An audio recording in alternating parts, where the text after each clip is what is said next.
ఈరోజు మా పాఠశాలలో బతుకమ్మ సంబరాలు జరుపుకుంటున్నాము. 9 రకాల పేర్లు, వాటికి సమర్పించే నైవేద్యాల గురించి చెప్పబోతున్నాను.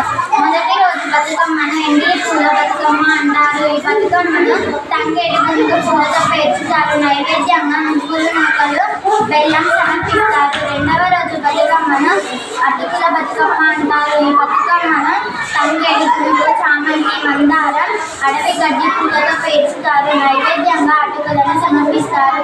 మూడవ రోజు బతుకమ్మను ముద్దపప్పు బతుకమ్మ అంటారు. ఈ బతుకమ్మను తంగేడు గుండు, రామపాన, సీతజడ వంటి పూలతో పేర్చుతారు. నైవేద్యంగా ముద్దపప్పు, పాలు, బెల్లం సమర్పిస్తారు.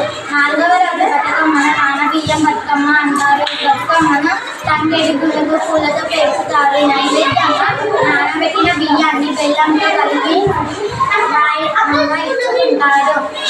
ఐదవ రోజు బతుకమ్మను అటుకుల బతుకమ్మ అంటారు.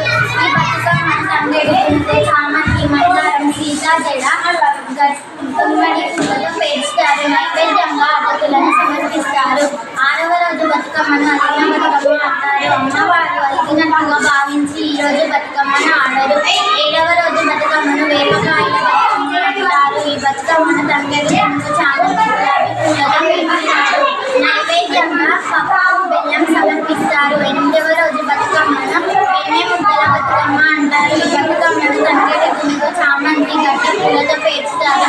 నైవేద్యంగా ముద్దపప్పు, బెల్లం, నెయ్యి సమర్పిస్తారు.